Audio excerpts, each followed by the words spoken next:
Good evening, everyone. It seems as though we have a quorum here on November 4th, 2020, Wednesday, for the Citizen Police Review Commission. If I can have a motion to start the meeting. I motion to start the meeting. Second. Thank you, Rick, for motioning. Second. Second. Thank you, Shauna, for seconding that. All agree? Say aye. Aye. Aye. Any opposed? Say nay. Having none opposed, the Citizen Police Review Commission will commence on November 4th, 2020. Before we begin, of course, I will read our beginning. You don't have to read that actually, because I don't. Okay, perfect. Because we don't technically have rules for this committee, so that's only for City Council because they actually have rules or bylaws. Since we haven't done that technically yet, we can forego this at this moment. Perfect. All right. Well, so we called to order already. So if we can have an approval, if we can have someone to motion to approve the minutes of October 7th, 2020, which was our last meeting. I move to approve the minutes of the October 7th, 2020 meeting of the Citizen Police Review Commission. Thank you, Nika, for motioning. If I can have a second. Second. Thank you, Jamal, for seconding. All agree, please say aye. Aye. Aye. All opposed, say nay. Having no opposition, the approval of the October 7th, 2020 meetings will be, it will be approved and entered. All right, moving on to our next item on our agenda, we have public comment. I was informed that we actually do have public comment today. I'm so sorry, guys. So I'll open the floor. So I guess that's me. I'm Jenny Karlovitz. And my comment is because I listened to the Human Services meeting last night, and they were speaking about two things, police related. So one was that the response of the police was violent in response to the other person. And so my concern is just that the police should be de-escalating violence, not if they're violent, it's okay for us to be violent. I want everybody to be safe, but I want violence honored. And the de-escalation to me also applies with the police, and particularly the brought-in police for Saturday night's demonstrations. And I'm concerned about violence being escalated by the police, and I felt like I needed to say something. So thank you for listening. I appreciate that. Thank you. Do we have any other public comment tonight? No, Chair, we do not. Okay, so we will continue on our agenda.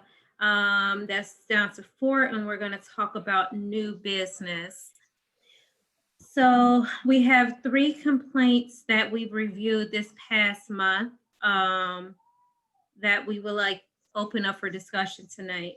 So if I can have someone to motion to discuss departmental inquiry number 20-07.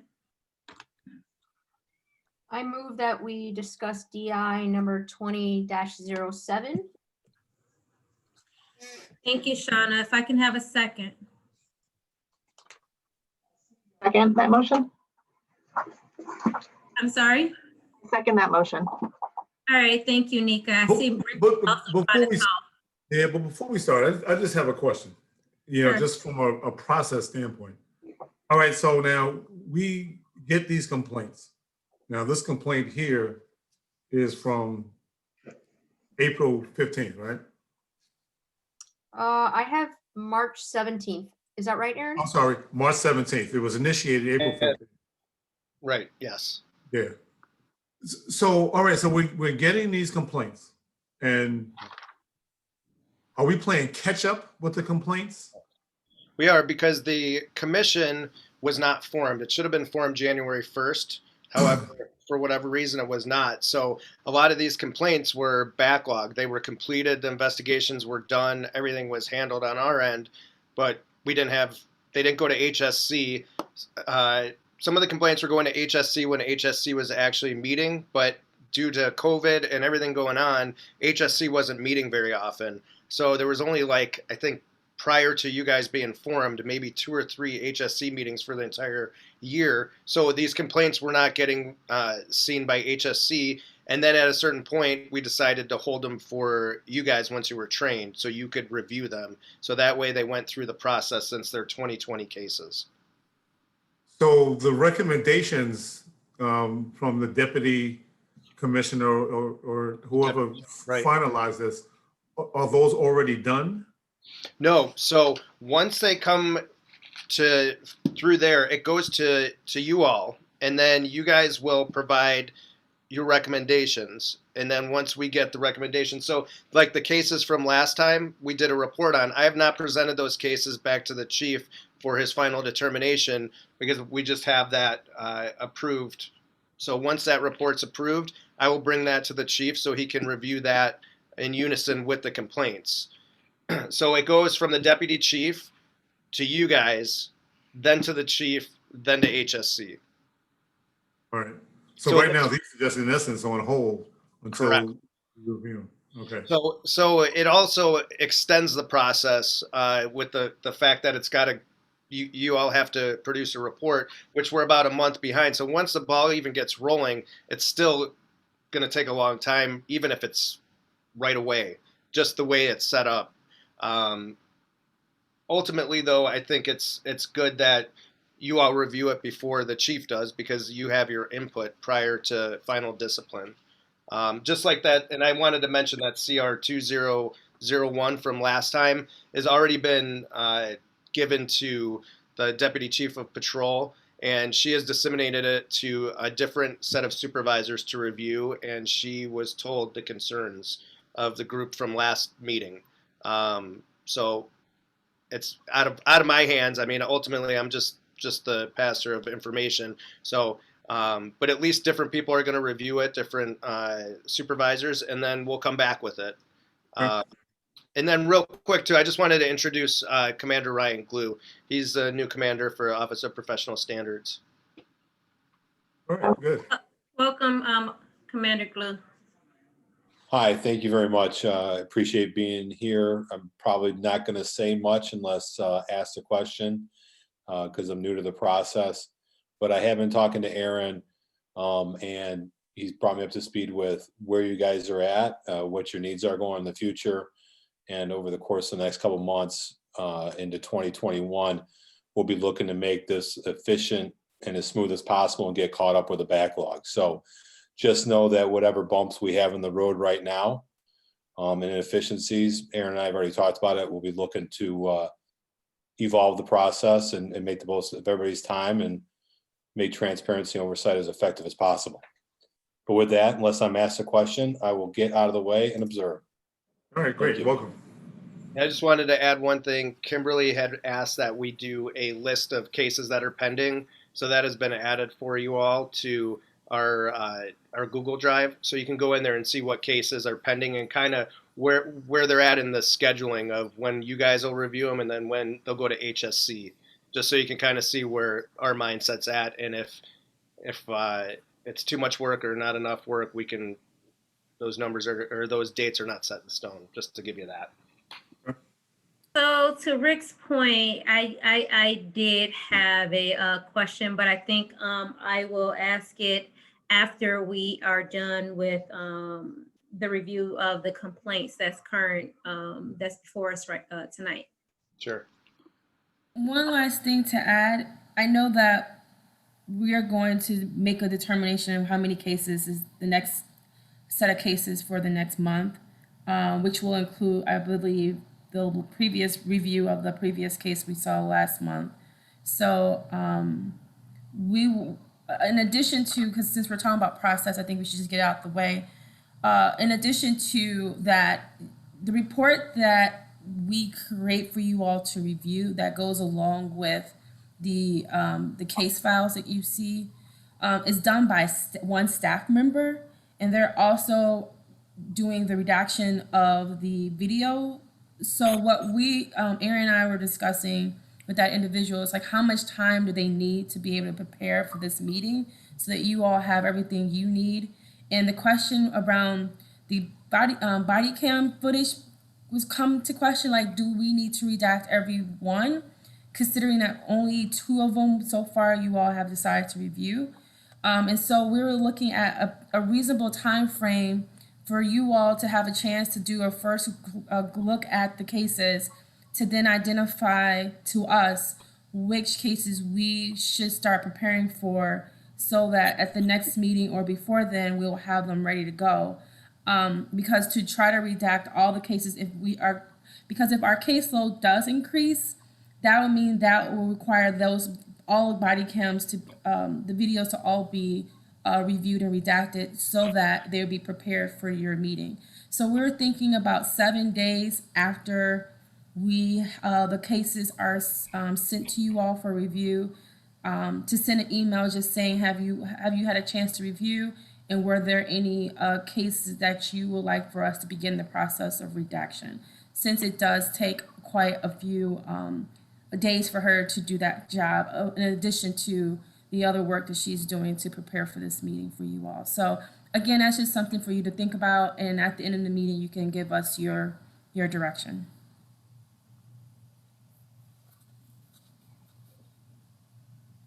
Go ahead. You have something else to say, Kimberly? Oh no, I was gonna put myself on mute, sorry. Okay. All right. So having discussed that and having already, well, I'm sorry, I don't remember if we took a vote on actually discussing. So let's do that. All in agreement to discuss DI number 20-07, say aye. Aye. Aye. Any opposed? Having no opposition, we will begin discussion. Aaron? Sure. So DI 2007 occurred. The incident occurred on March 17, 2020. The complainant had called 911 because he saw a neighbor who he knew was mentally unstable being harassed by some teens. He didn't know the whole story, and he just wanted to report to the police that this was occurring. The officer came to the scene. He spoke with the teens, and he spoke with the gentleman that the complainant had called about. The complainant just was not too happy with the way that he was approached. He had his arms crossed, and the officer was asking him if he was armed, if he had any weapons on him, anything like that.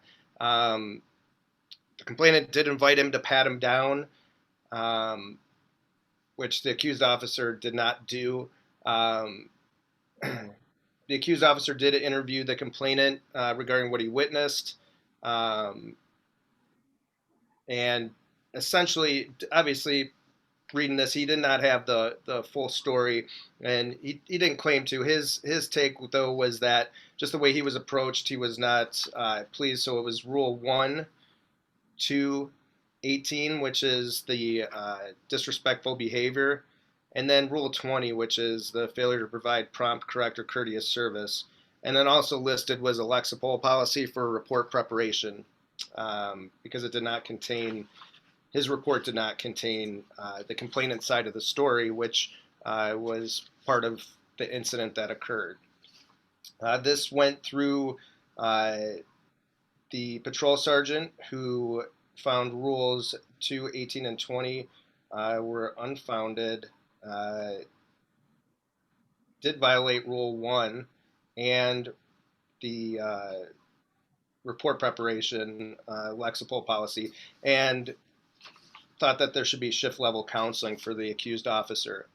The patrol commander concurred, as did the deputy chief as well. So that's where it's at, a shift level counseling for the report preparation. And the rule 1. So I read this report. I tend to agree with it to a certain point. One of my concerns in this is that the complainant is the one who called the police to the incident. It concerns me to the fact that one of the first things that the officer asked to the complainant is if he had a gun. I don't know why that assumption was made, but I mean, we've seen incidents where, where such as this, where it could have gone completely left. That just concerns me a little bit. It doesn't say why he made that assumption or anything like that, but for that to be one of the first questions that's asked of a complainant or anyone where an officer is responding to a call, unless it was because of a weapon. I mean, I saw somewhere in here that, and again, I haven't heard the call, that someone told him that there's a firearm there, but I don't know how, if that was substantiated or not. So that's my only concern. Other than that, I tend to agree with the recommendations. Anyone else? Have any- To address your concerns, Janitha, because I started reading it the same way and then I reread it. At timestamp 11:52, the officer responding speaks to one of the male witnesses, and he says the complainant had a gun, pulled it out, and said, "I'm not going to do this with you today." And then it wasn't until timestamp 2012, so 8 minutes later, after the officer was told by a teenage witness that the complainant had a gun, did the officer actually ask him if he did. So, I mean, originally when I was kind of reading it, I read it the same way you did, where it seemed like an overreaction to ask somebody if they have a gun first off. But it seems like he really used a lot of restraint in waiting to see like what the tenor was and of this particular complainant. And then I think very wisely asked him if he had a weapon, because he was told that the man did, obviously incorrectly and unsubstantiated. But I agree with the internal affairs, that the only mistake that this officer made was that policy 323 in his report preparation. But otherwise, this is really textbook. I think very good police work.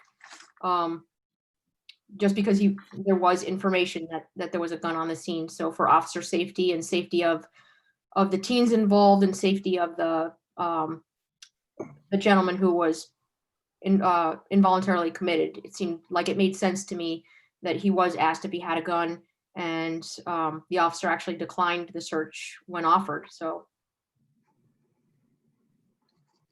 Thank you, Shauna, for that.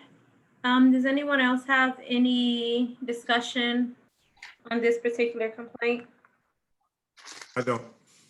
Inquiry? No? I do not. All right. So if I can have someone to motion to recommend this to move forward to HSC. I move DI 2007 to HSC. Thank you, second. Shauna. I Rick think I had Moss. Nika and Rick both All right, so- second it. Go ahead, Rick. All right, thank you. All agree, say aye. Aye. Aye. Any opposed, say nay. Having no opposition, Department Inquiry number 20-07 will be recommended to move forward to HSC for further review. All right. Our second complaint that we have is departmental inquiry number 20-08. This was a July 15th incident. If I can have someone to motion it to begin discussion on 20-08. All right, I make a motion to start DI 2008 for discussion. Thank you, Rick, for motioning. If I can have a second, please. A second. Thank you, Jamal, for seconding. All that agree, please say aye. Aye. Aye. Any opposed, please say nay.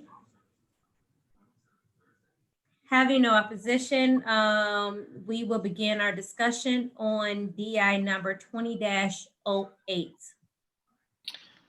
So 20-08 is a complaint where the complainant said the accused sergeant stopped her for using a cell phone, but she was given a ticket for failure to wear her seatbelt. She said that the accused sergeant either made a mistake or intentionally stopped her to give her a false ticket, falsely accused her of not wearing her seatbelt. Or I'm sorry, to her phone. She said she was not on the phone and she was not driving. That was my disconnect there. Yeah, no, I don't know. I'm reading through that. I don't know what that is there, but she was driving and she was. Yeah. And she wasn't in the process of driving, but she was the driver of the car. She was. So the city code in Evanston is if you even have it in your hand, you don't have to be utilizing it. Like if it's an iPod, you can have an iPod, which is oddly enough, but you can't have your phone even if you're putting on music. So anything you're doing with your phone, it's got to be hands-free. He pulled up next to her and said something to her about not being on the phone. She claimed that he exhibited aggressive behavior during the stop. So the sergeant, he was not aware that he wrote a wrong ticket. He actually made a note on the ticket, and I don't know if you guys saw that in the packet. There was a note on there stating about the screen or where she was holding it. So that's kind of where we knew that it was probably a clerical error. So since this supervisor does not have a commander, it went straight to the deputy chief. The deputy chief, based on rules 2 and rule 20, which is the failure to provide prompt, correct, or courteous service, thought those were unfounded. She did believe that rule 6, which is the incompetency or inefficiency in the performance of a task or duty, is fits this more. But since it was a clerical mistake, it was an honest mistake, and the fact that he did make a note on the ticket for the phone rather than the seatbelt, she recommended no discipline. So there's no other supervisors since it was at sergeant level with no commander, so it's just a deputy chief that reviewed it. All right, so here's what I'm still trying to figure out. Mm-hmm. Was she driving or not driving? She was operating a motor vehicle. She was like stopped in traffic. He's on a motorcycle and pulls up next to her. Okay, so she was driving. I mean, technically driving. I mean, she's operating a motor vehicle in traffic. So she wasn't. I don't believe she was actually driving. Like the vehicle was in motion when he pulled up next to her. You might have stopped at a light, in other words. Right. I think it was a stoplight on Ridge, if I'm not mistaken. Now, is that a bit of a reach if someone, stops at a stoplight? I mean, we all look at our phone. I'm not saying if it's the law. I mean, well, I mean that's what the city ordinance states, and I believe I'd have to read the state laws, the statute on it, but it's hands free. So even if you have it in your hand and you're not even using it, you can be written a ticket. I know this is very black and white. There's no gray area with this. There's discretion, but the accused sergeant did not utilize his discretion. Well, his discretion was to write a citation, which he did. Someone else may have given that person a break or may not have even May have just been like, put your phone down. I can't speak to that because I wasn't there. But yes, a lot of people do that. But technically it is a violation of the law. Okay. So my question on this, I read this and I understand it. Mm-hmm. Was she notified by this officer? Because I don't know if this was an appear to court or if it was a just kind of like a pay the fine. I don't remember. She was by the sergeant that did the investigation. But at what point? After it was discovered, the error was discovered. Hang on, let me look through his memo here.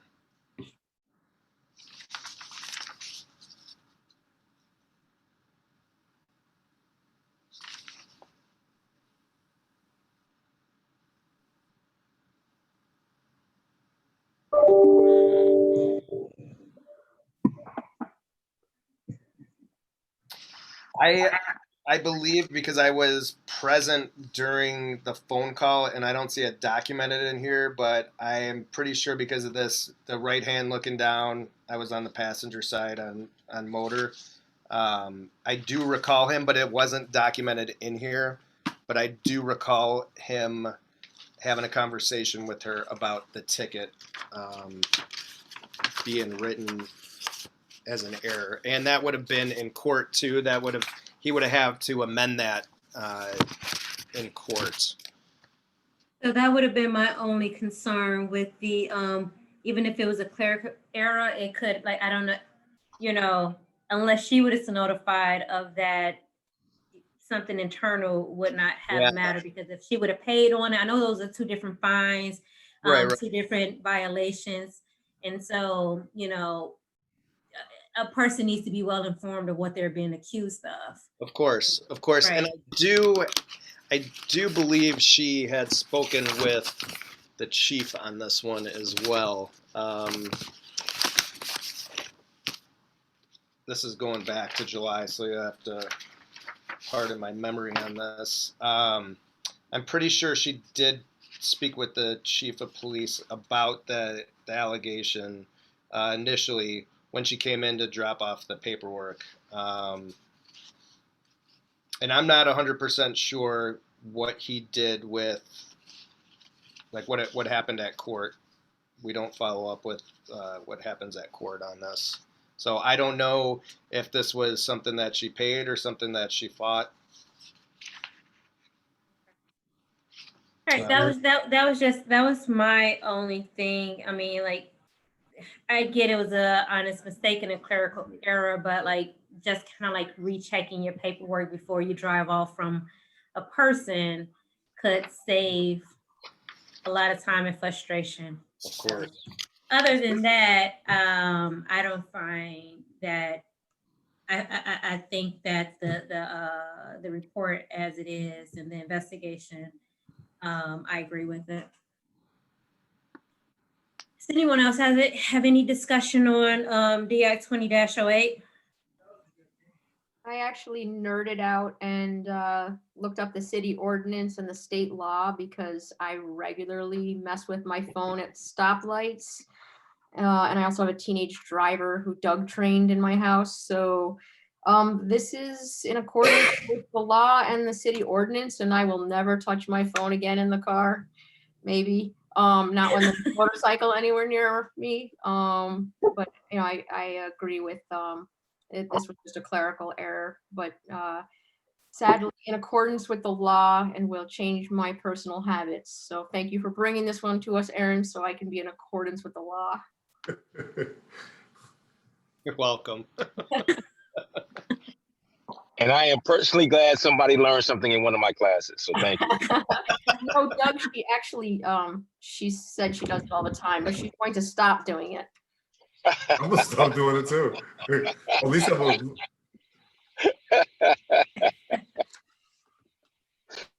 a, Is there any further discussion on DI 20-08? Can I just ask a quick question? Sure. So you said that you can have an iPod but not a phone? Yeah, because the iPod is not a cell phone. I know it's, yes, you could have like an MP3 player, but you cannot have an iPhone. What about an iPad? All right, for sure. I just had to hear it. I don't know. I don't know if that's Hey, if anybody drives a Tesla, they that should be illegal too. They got a TV screen in the car. So just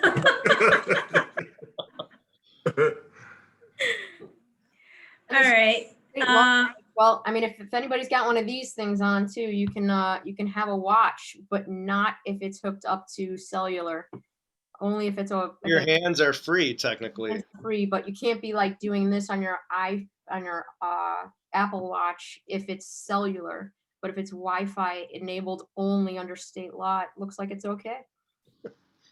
Come on, hands-free, 11 and Yeah. 2. Not catching up to the technology. Yeah, A right. lot of caveats in there. All right, having no further discussion on DI 2008, if I can have someone motion to recommend this to HSC. Motion to forward DI 2008 to HSC. Thank you, Shauna. If I can have a second, please. I second that motion. Thank you, Nika. If I can have everyone that agrees, please say aye. Aye. Aye. Any opposed, say nay. Having no opposition, it's our recommendation that this moves forward to HSC, DI number 20-08 to be moved forward to HSC. Thank you all there.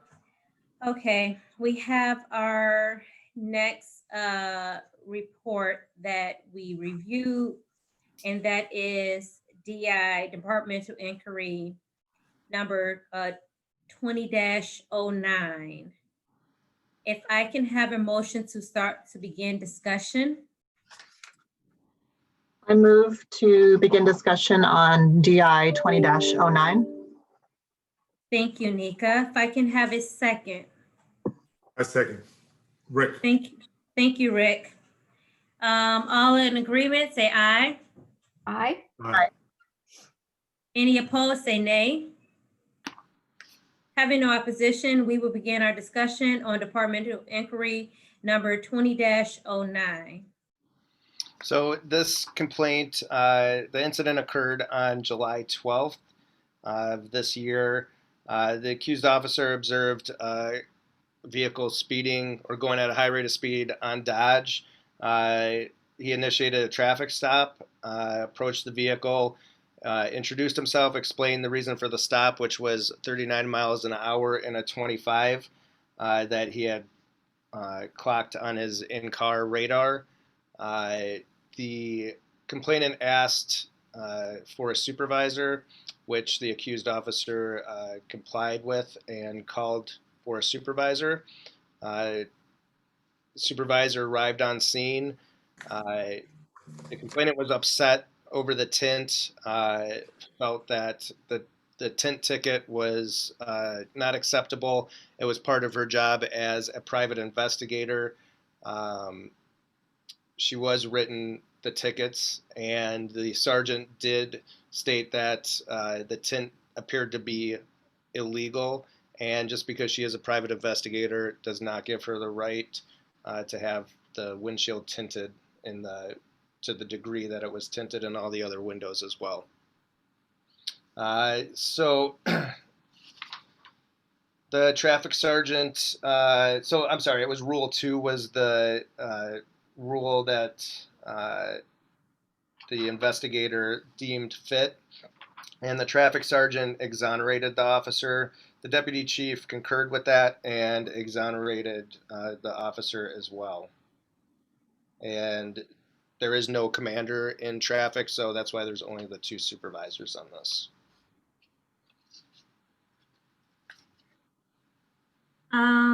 Do we have any discussion on DI number 20-09? The only point is that 39 and a 25. It was a speeding ticket. It kind of led to the tinted windows and led to the complaint. But the speeding was the issue. And so I personally didn't see anything other than that in this case. So when I read this case, I compared it to a previous case that we reviewed, in that the complainant requested a supervisor to come to the scene. And in this case, the officer complied immediately without any question or argument with it, as opposed to a previous complaint that we reviewed. And so I can commend him on that point, at least. I have no discussion other than that on this. I agree with the investigation that happened from the materials that we were given to review. Just a point, just clarification. I know we discussed it last meeting. However, if a supervisor is requested, that's something that has to be done according to EPD policy. It's something, I don't know that it's written anywhere in policy, but it's practice that you call a supervisor out. If a citizen requests a supervisor, I mean, technically it would be a rule violation of Rule 2, not calling a supervisor, because that would be any action that impedes operation or efficiency of the department and its members, in my view. Because if a citizen is asking for a supervisor to respond to clarify something or to just go over something with them, rather than arguing with the citizen, you would want to call out a supervisor. And I guess that could also fall under the failure to provide prompt, correct, and courteous service too, for Rule 20. So there's nothing specific to that, but it is past practice, and we do, if a supervisor is called, a supervisor responds immediately. And a citizen does have a right to have a supervisor out there. It's just I kind of take it as the same thing as if you call, and talk to customer service and you're not getting what you like, you can ask for a supervisor and Okay. take it up a level. So Okay. Yeah, to piggyback on what Aaron said, officers have to, if there's a practice that's communicated to them verbally or in writing that's well known, they have to comply with it. It would take an extraordinary set of circumstances for, if somebody requests for a supervisor, that one would not be immediately requested. The officer doesn't have to stop their actions or investigation to a traffic stop or their enforcement action because they're waiting for a supervisor. Typically, they can continue. So it's well known. It's been orally, verbally been given the direction. So it's the expectation, less an extraordinary amount of circumstance, or the circumstances are extraordinary and dictate otherwise, and that would be an extreme rarity. Okay. All right. Well, thank you guys. Appreciate it. All right. Seeing there's no further discussion on DI 20-09, if I can have a motion to move this forward to HSC. Motion to move DI 2009 to HSC. Thank you, Shauna. If I can have someone second, please. Second. Thank you, Jamal. All that agree, say aye. Aye. All opposed, say nay. Having no opposition, 20 I'm sorry, I didn't hear but one I. Oh, they all said it at the same time. I saw all their mouths move. Okay, sorry. Do you want to say it again? All agree, say aye. Aye. Aye. Thank you. Loud and clear now. Okay, having no opposition, this commission will move department inquiry number 20-09 to HSC for further recommendation. That concludes our new business for today. So moving further along on the agenda, we do have old business here, which is I do have another process question. Okay. So, all right, so here's the question. So we're getting these complaints and we're playing catch up.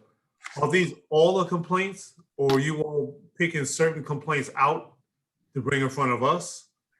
say that again. What was that last part? I'm saying, are these all the complaints? I mean, are there complaints that we aren't seeing?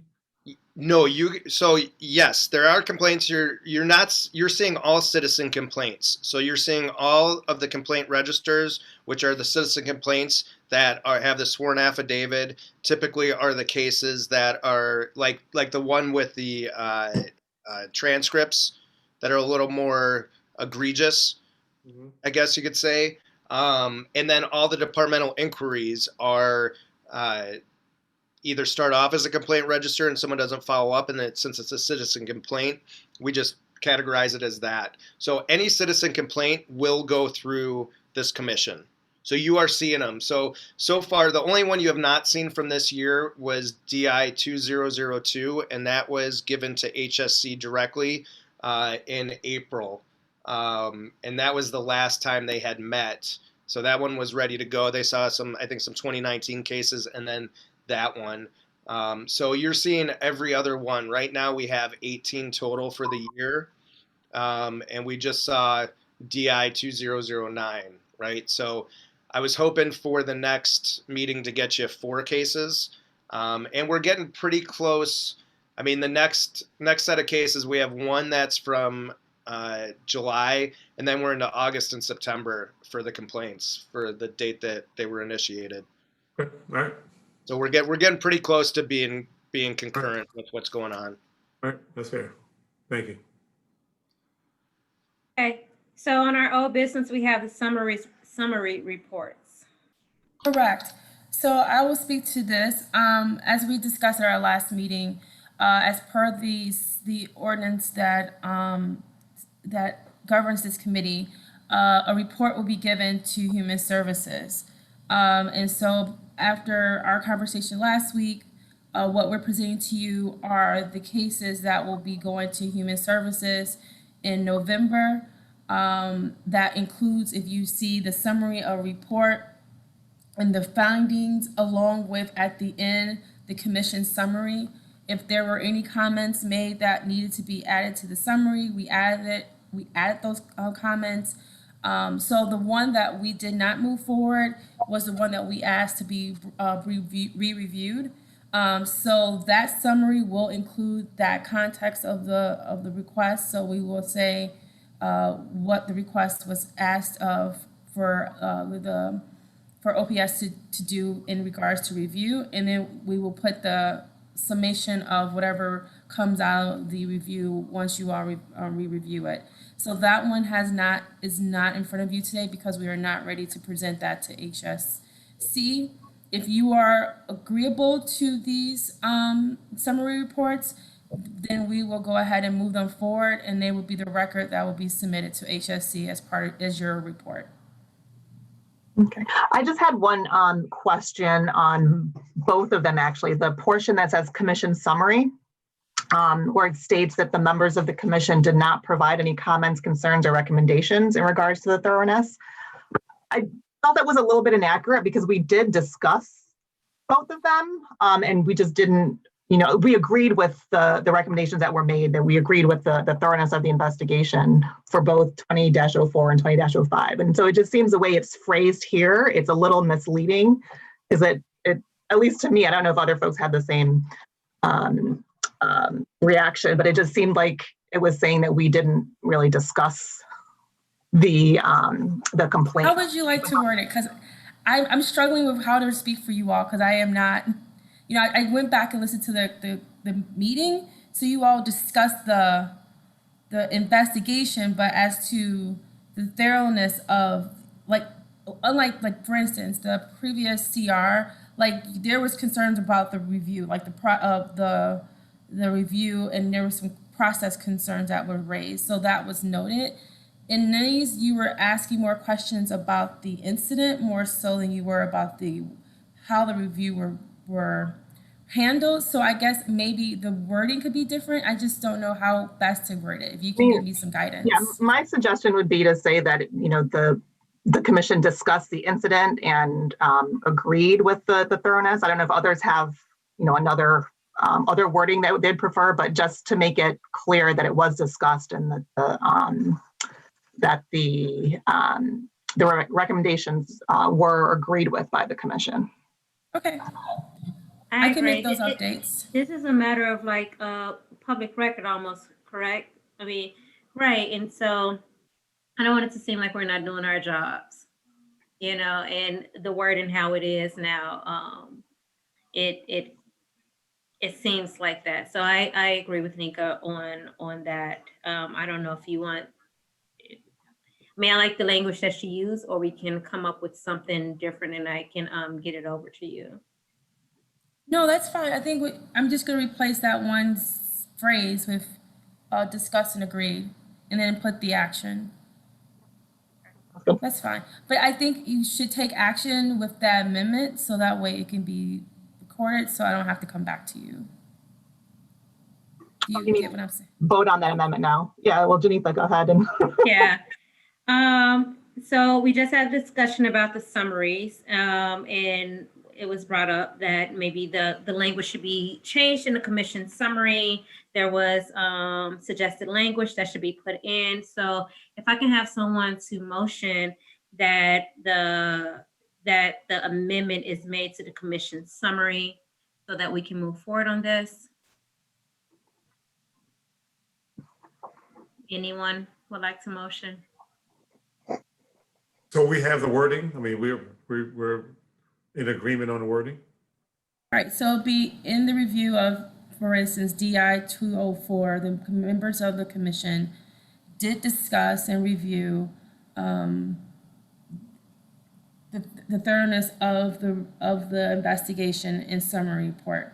The commission voted 7-0 to move the complaint to Human Services Committee for final review. I have a question with, like, I'm not sure that even, so the only, out of the cases that we've done, that CR 2001 is the only one we've had that we have not concurred with the investigation.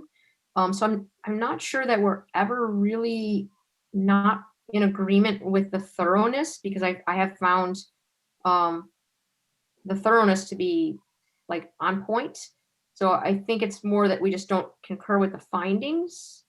So here's the thing, within the ordinance, it doesn't give you, it's not directing you to find concurrence with the findings. It's directing you to find concurrence with the review. So I don't know that technical, like how that, unfortunately, I'm not OPS. So at the time, the OPS staff at that time probably is the one that's helped put that language together. So, I mean, Aaron, how do you think we should proceed? Because it's not asking the committee to concur the findings. Right. I mean, it does say, and if you go to the ordinance in 215.5, powers and duties, and then section A, and then subsection 5 is the findings determined by Office of Professional Standards. We don't find any, we don't give any findings. Our findings are the investigation. So we just do an investigation, we send it down. So I think even the way that's written is erroneous. Accurate? What's Is it that? inaccurate? Is it inaccurate? It is, I mean, because that's. we don't, yeah, it is, because we don't have findings, because we're supposed to be the independent review of this. Like, we do the investigation. That's why we'll never issue discipline. We do the discipline comes back to us, after the chief signs off on it, and we issue the discipline, but we have no recommendation of discipline. That does not come through this office. We have no say-so in it whatsoever. And to do that, or to keep it fair, that's why, so we can investigate this without any discipline in mind. We're just putting out the facts, and then, the sergeants, commanders, deputy chiefs, and then the chief, and you guys review what the investigation entailed. So I think the findings determined by Office of Professional Standards maybe should state that the findings determined by supervisors reviewing. I don't know how hard it is to amend that, but we never give a determination. So but my question is what is the role of the commission? Because the commission, I remember that being a sticking point when it went to Human Services. Right. So, because you're saying that they have to put a report together, but no one really says what the report should be or what it should look like. Right.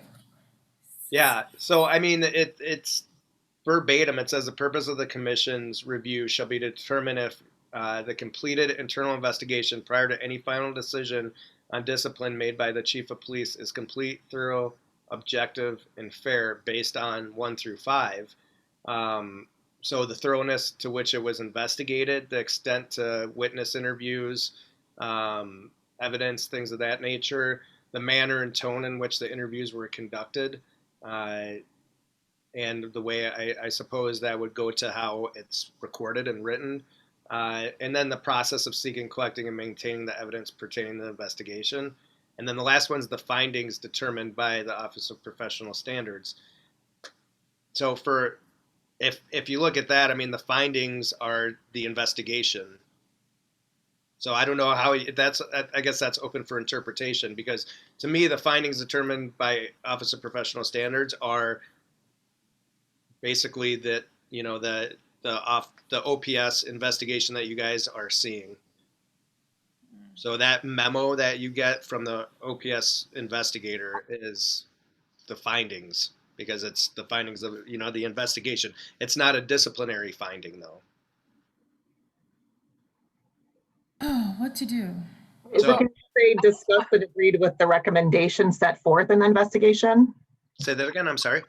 Discussed and agreed with the recommendations set forth in the investigation, to the extent that it's something that we are agreeing with and moving forward. Obviously, for the ones that we don't agree with, that wouldn't be the summary, but for the ones that are moving forward, would that language work? Without getting into the thoroughness piece. I mean, I think it still falls into that same thing what Kimberly was saying, that it's not up to us to agree with the findings of the investigating or the officers, but just the investigation if it was thorough. The only thing with that is that I don't know that we have a problem with the thoroughness of the investigation, but rather some of the findings of the investigation.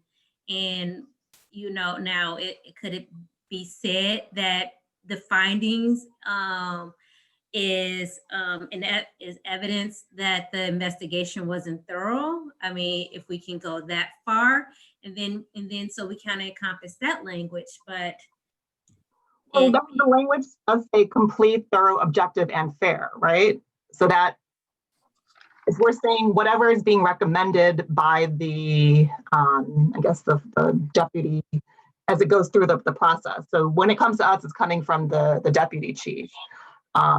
So I think, in my view, the word recommendations encompasses sort of the investigation as we receive it, and whether it's complete, thorough, objective, and fair. If we don't agree with any of those, then our summary would be that we don't agree with the recommendations, that it doesn't satisfy all of those categories. If we do agree with it. So maybe what I should do is I should just go back in, fix this by putting in the language within the ordinance and saying that, you know, in review of the complaint, the commission reviewed and agreed that it meets these objectives that are listed in the ordinance. Because what happened in the last meeting is that when you had the CR, you all did not think that it was thoroughly reviewed because you had other rules that you felt should have been investigated or should have been reviewed before a determination would be made. And so what your request was is to go back to say, can you review these other rules to see if these rules apply? And if they come back and say, we reviewed them, but no, we are going to, you know, sustain that they are found unfounded. Technically, you did your job, and you can say we requested them to review it. We don't agree, but I guess I don't know if that's your, you know, that's your prerogative to say. But this is where it's tricky, because it's like I don't know really how to word this for you all, and I'm sorry that, you know, I'm not being very helpful right now. I want to defer to the people with law degrees, but you know, for me, it's just I'm just struggling with the word thorough, because I think that the only way that we were able to have the discussion that we had last month on that CR was because it was so thoroughly done by OPS. If the investigation wasn't as thorough as it was, we probably would have just been like, okay, let's move on. But so I guess I'm just struggling with the word thorough, but I really like what the language that Nika talked about, maybe having that language a little bit, more extensive, saying that we're disagreeing with whether something was done with, whether it was thorough, objective, and fair, and we're not really pointing fingers saying it wasn't thorough, because I think that Aaron and Jeff have been doing an outstanding job, and that's the only reason that things have been able to move smoothly for us. Can I make a recommendation so that is it possible, Nika, if you and I can just meet to kind of clean up the language, what we will do, just look at it just to make sure I'm getting what you all are looking for correct, because it's really your words, not mine. And if everyone's comfortable with that, I can then send it out to you all for your review. And if you are comfortable with it, we will move forward to Human Services. That's fine with me. Sounds like a good plan. Because in that way, we're not trying to make up language at night. And I don't know about you all, but my brain is a wreck. It is election day, so we're all like, there's that. But I think we can clean this up really quickly. I just think it just needs to be done when it's, light out and we have some time to kind of play around, making sure the right wording is going to be, because that'll be our template moving forward, so we don't have to keep going back to this. Can I just say, though, I do want, and I think that's the whole point, is that if you do disagree with any of it, that you state why and it gets pushed back, because that's the whole idea of the commission. Yeah, great. If it pushed back, it doesn't still go forward. So like the previous committee structure, they may have had a disagreement, but it went straight to Human Services with that noted. The whole idea with you all is that we don't want to just go to Human Services. We want to make sure that everyone thinks that at least these issues were re-reviewed, so that we can say, yes, they were reviewed and we reviewed them again, and this is what the findings resulted in. So that's the difference between your committee and the previous one, is where they didn't have that authority to push things back to OPS. It just went straight forward to Human Services. Good upgrade. All right, and then that's it. I don't know what to do now. So we don't need to take an action on this as of yet, because there's no language. Well, how about this? Because if it's possible that we can still take action with as amended, recognizing that amendment will be coming, not tonight, but after Nika and I meet and send it out to you all. I mean, unless there's some egregiousness to it and you all say, no, we don't want to move forward with it, then that way we can at least have it recorded and we can move it to Human Services. So it seems as though, without knowing the exact language that's in there, I don't know that we can all agree, but I think we can agree that an amendment needs to be made. Okay, we don't have to take an action. Okay. You can just give direction. All right. So yeah, so if Kimberly and Nika can reach out, and then we can look forward to an email regarding the language to be used for that amendment, and then we can take action on it at that point. Sounds good. So how will you take action before the next HSC? When is the next HSC? Sorry, December 7th, I think. Yeah. Yes, December 7th. Yes. And we could take action via email, or do we need to have another? So it doesn't need to be an action, because what we can just do, and I'm probably being way more formal than we need to be, honestly, because you already moved this to Human Services. So that action was already taken. This is just a report.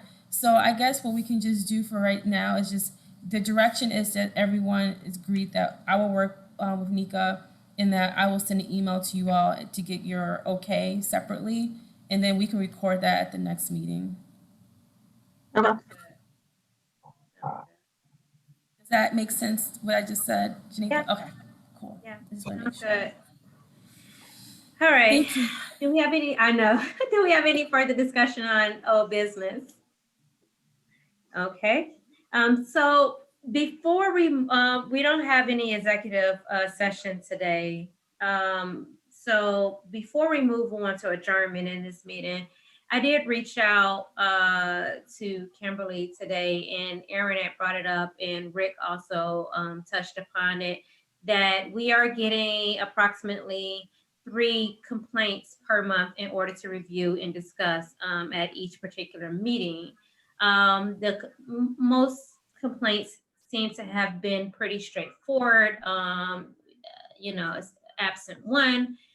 And because we were formed later on in the year, it does, like as Rich said, seems like we're just trying to catch up and constantly catch up when we only have 2 months left in this year. And so it was, I was wondering, and leaving it up to the commission, on being able to review more complaints a month. I just wanted to know how comfortable the commission was on in doing that.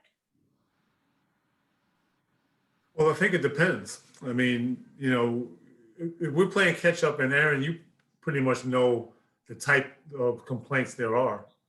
I mean, if we had one, that could take an hour of discussion and take, video and if we had 2 of those, in a month, it would be difficult for us to have, many.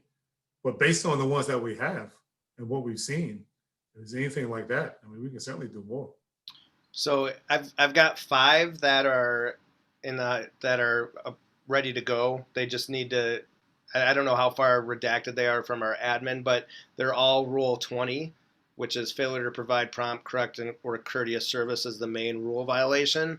So I have 5 of those, and then there's 4 additional, 2 of which are failure to perform a duty. One's a driving complaint, and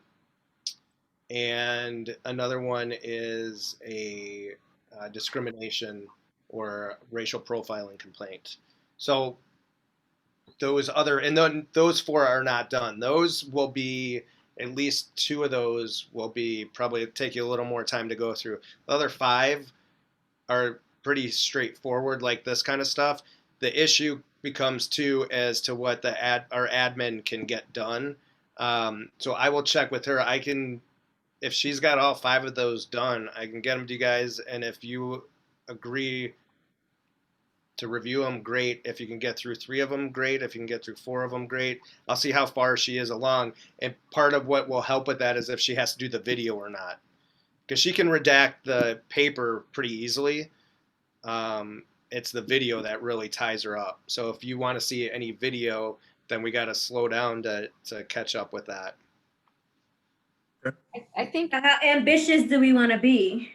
If there is a level of what these last, this set was, I think 5 for the next session would be fine. And if she's able, if we're setting what Kim, you said 7 days after we receive them to decide if we want to see any videos. I guess we can decide then at that point, whether if there are, if we want to see all 5 videos, we might not get through all 5 in one night, but I think we can at least start off with agreeing at this point that 5 would be fine for the next session. Well, she may not be able to get you all 5. So if you look at them and you want everyone wants to see video on all of them, you may just have to say we can only get 3 done. No, that's what I'm saying. We're saying you can at least upload 5 at this point, and then once we take a look and see if there's any video requests, we can either cut back from that or not. So I'll have her start on those 5. I know she came and scanned them already, so I think she's been working on them. So I'll double check with her tomorrow morning, and then we'll go forward with that, and hopefully. And then we only have 4 left until other complaints come in, and plus that re-review of that CR. So, right, that would catch us up essentially. And 2, just so you know, it doesn't just because a case happened in 2020. In 2021, we can review a 2020 case. It doesn't all have to be done by the end of the year. It rolls over. So. That's understood. Do we need to take action on that in order to increase the number of cases? No? Okay. No, just direction. Okay, sounds good. So yeah, if we can go ahead and get those 5, and then again, like, as we said earlier, so that'd be great. Awesome. I Got appreciate this, everything guys. you guys do. You guys are doing an awesome job, I have to say. I'm really impressed with you guys. I mean, just amazing. One last thing before we go. At the next meeting, I'll be bringing forth the 2021 schedule for the year because per state law, you have to approve the calendar year. Did you want to keep it for Wednesdays at 6:30? I just want to make sure as I'm preparing for the dates and making sure there's no conflicts with holidays and so forth as well. I know it's the first Wednesday of the month. So I'm going to try to look at like spring break and make sure there's no holidays or something to that effect that might, interfere with your calendar. I mean, at this point, we're stuck in the house still anyway, but I don't know. Now we have a spring break next year, but this day and time works for me. Works for me as well. All right. Well, I'll go ahead and put at least a draft together. And if something changes, you'll let me know. Hey, All right, I perfect. think there's an HSC, like 2 HSC dates that are moved to the first Wednesday because they fall on a holiday on a Monday. So Are they? I mean, I'm sorry. I can't be in places. I would check right now. I was going to say, I can't sit there like, so what? Because you have to go to them. But for me, unless you guys want to. No. really So manage it. what I would do for those dates, I will put some options and you guys can make some determinations. So maybe what I should do before that meeting is send you all a list of dates. And then if someone says that they can't make that, because if we can't do that Wednesday, are you comfortable moving it to the following Wednesday? I may have a conflict with the following Wednesday. Okay, so what about the next Thursday? After like the first Thursday, I don't mind. Yes. Believe that it's good for me. Just in case, I will give you the dates. So don't worry about looking at your calendar right now. I'll just give you that date, and if that's an issue, then you should let me know up front so then we can talk about it at the next meeting. Sounds good. Thank you. So, And Aaron 9 and 10 are gonna probably cancel those meetings anyway. They cancel so many HS I know, meetings. right? all right. So having nothing else on the agenda, can I please have a motion to adjourn? Move to adjourn. Thank you, Nika. Can I have a second? I second that. All right. Thank you, Jamal. All in favor, say aye. Aye. Aye. All right. Any opposed, say nay. Having no opposition to adjourn, it was good seeing you all tonight, and I will see you next month. Take care, everyone. All right. Bye. Aye.